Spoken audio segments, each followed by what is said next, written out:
ओम श्री सीतारामचंद्राभ्यां नमः। श्रीमद् वाल्मीकि रामायण बालकांडम 1सप्ततितमः सर्ग यानी सर्ग 71।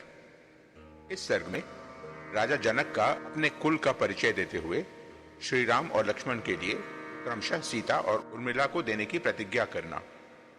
एवं ब्रुवान जनकः प्रत्युवाच कृतांजलिः श्रोतुमर्हसि भद्रं ते कुलग्नः परिकीर्तितम् प्रदाने ही मुनिश्रेष्ठ कुलग्निरवशेषतः वक्तव्यं कुलजातेन तन्निबोध महामते। महर्षि वशिष्ठ जब इस प्रकार इक्ष्वाकु वंश का परिचय दे चुके तब राजा जनक ने हाथ जोड़कर उनसे कहा, मुनिश्रेष्ठ आपका भला हो, अब हम भी अपने कुल का परिचय दे रहे हैं, सुनिए। महामते, कुलीन पुरुष के लिए कन्यादान के समय अपने कुल का पूर्ण रूपेण परिचय देना आवश्यक है, अतः आप सुनने की कृपा करें। राजा भूत त्रिषु लोकेषु विश्रुतः स्वेन कर्मणा निमिः परम धर्मात्मा सर्वसत्ववतांगवरः। प्राचीन काल में निमि नामक एक परम धर्मात्मा राजा हुए हैं जो संपूर्ण धैर्यशाली महापुरुषों में श्रेष्ठ तथा अपने पराक्रम से तीनों लोकों में विख्यात थे। तस्य पुत्रो मिथिर नाम जनको मिथि पुत्रकः प्रथमो जनको राजा जनकादप्युदावसुः। उनके मिथि नामक एक पुत्र हुआ, मिथि के पुत्र का नाम जनक हुआ।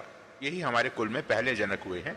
इन्हीं के नाम पर हमारे वंश का प्रत्येक राजा जनक कहलाता है। जनक से उदावसु का जन्म हुआ। उदावसुस्तु धर्मात्मा जातो वै नंदिवर्धनः नंदिवर्ध सुतः शूरः सुकेतुर्नाम नामतः। उदावसु से धर्मात्मा नंदिवर्धन उत्पन्न हुए। नंदिवर्धन के शूरवीर पुत्र का नाम सुकेतु हुआ। सुकेतोरपि धर्मात्मा देवरातो महाबलः देवरातस्य राजर्षे अद्रथ इति स्मृतः। सुकेतु के भी देवरात नामक पुत्र हुआ। देवरात महान बलवान और धर्मात्मा थे। राजर्षि देवरात के बृहद्रथ नाम से प्रसिद्ध एक पुत्र हुआ। बृहद्रथस्य सुधृतेरपि धर्मात्मा धृष्टकेतुः सुधार्मिकः धृष्टकेतुश्च राजर्षेर हयर्ष्व इति विश्रुतः। सुधृति के भी धर्मात्मा धृष्टकेतु हुए जो परम धार्मिक थे। राजर्षि धृष्टकेतु का पुत्र अरेश्व नाम से विख्यात हुआ। अरेश्वस्य मरुः पुत्रो मरोप्त्रः प्रतिन्धकः प्रतिन्धकस्य धर्मात्मा राजा कीर्तिरथः सुतः। अरेश्व के पुत्र मरु, मरु के पुत्र प्रतिन्धक तथा प्रतिन्धक के पुत्र धर्मात्मा राजा कीर्तिरथ हुए। पुत्रः कीर्तिरथस्यापि देवमीढ़ इति स्मृतः देवमीढ़स्य विबुधो विबुधस्य महीध्रकः। कीर्तिरथ के पुत्र देवमीढ़ नाम से विख्यात हुए।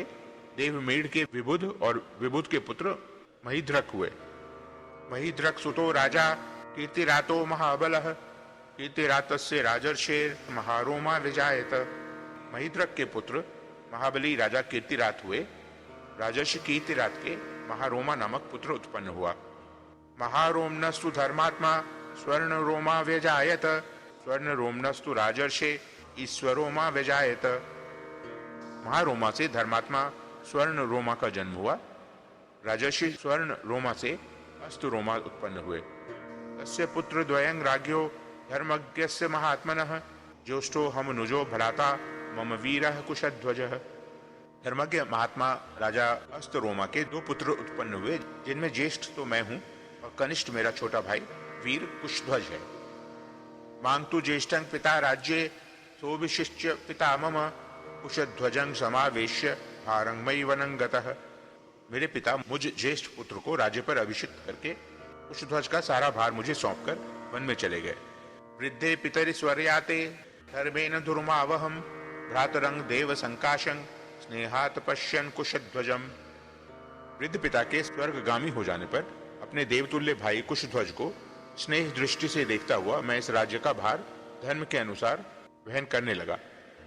तस्य चित्वत् कालस्य सांकाश्यादागतः पुरात् सुधन्वा वीर्यवान राजा मिथिलामवरोधकः। कुछ काल के अनंतर पराक्रमी राजा सुधन्वा ने सांकाश्य नगर से आकर मिथिला को चारों ओर से घेर लिया। च मे प्रेषयामास शैवं धनुरुत्तमं सीता च कन्या पद्माक्षी महांगवे दीयतामिति। उसने मेरे पास दूत भेजकर कहलाया कि तुम शिवजी के परम उत्तम धनुष तथा अपनी कमल नयनी कन्या सीता को मेरे हवाले कर दो। तस्या प्रधानान् महर्षे युद्धमासीन मया सह स हतोभिमुखो राजा सुधन्वा तो मया रणे। महर्षि, मैंने उसकी मांग पूरी नहीं की, इसलिए मेरे साथ उसका युद्ध हुआ। उस संग्राम में सम्मुख युद्ध करता हुआ राजा सुधन्वा मेरे हाथ से मारा गया। निहत्य तंग मुनिश्रेष्ठ सुधन्वानंग नराधिपम शांकाश्ये भ्रातरंग शूरम यशिंचं कुशध्वजम। मुनिश्रेष्ठ, राजा सुधन्वा का वध करके मैंने सांकाश्य नगर के राज्य पर अपने शूरवीर भ्राता कुशध्वज को अभिषिक्त कर दिया। कनीयानेश में भ्राता अहं ज्येष्ठो महामुने ददामि परम प्रीतो वध्वोते मनुपुंगव। महामुने, ये मेरे छोटे भाई कुशध्वज हैं और मैं इनका बड़ा भाई हूँ। मुनिवर, मैं बड़ी प्रसन्नता के साथ आपको 2 बहुएं प्रदान करता हूँ। सीतांग रामाय भद्रंग ते ऊर्मिलांग लक्ष्मणाय वे वीर शुल्कांग मम सुतांग सीतांग सूरसुतोपमाम द्वितीया मूर्मिलांग चैव त्रिर्वदामि न संशयः ददामि परम प्रीतो वध्वोते मुनिपुंगव। आपका भला हो, मैं सीता को श्री राम के लिए और उर्मिला को लक्ष्मण के लिए समर्पित करता हूँ। पराक्रम ही जिसको पाने का शुल्क यानी शर्त था, उस देवकन्या के समान सुंदरी अपनी प्रथम पुत्री सीता को श्री राम के लिए तथा दूसरी पुत्री उर्मिला को लक्ष्मण के लिए दे रहा हूँ। मैं इस बात को 3 बार दोहराता हूँ, इसमें संशय नहीं है। मुनिप्रवर, मैं परम प्रसन्न होकर आपको 2 बहुएं दे रहा हूँ।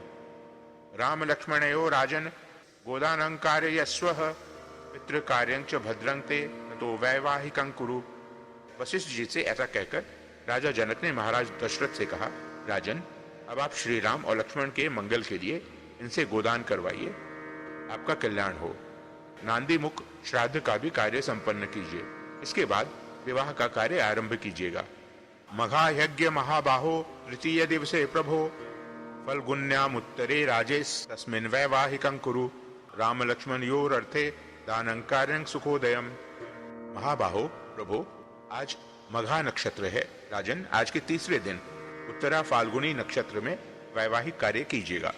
आज श्री राम और लक्ष्मण के अभ्युदय के लिए गो, भूमि, तिल और सुवर्ण आदि का दान कराना चाहिए, क्योंकि वह भविष्य में सुख देने वाला होता है।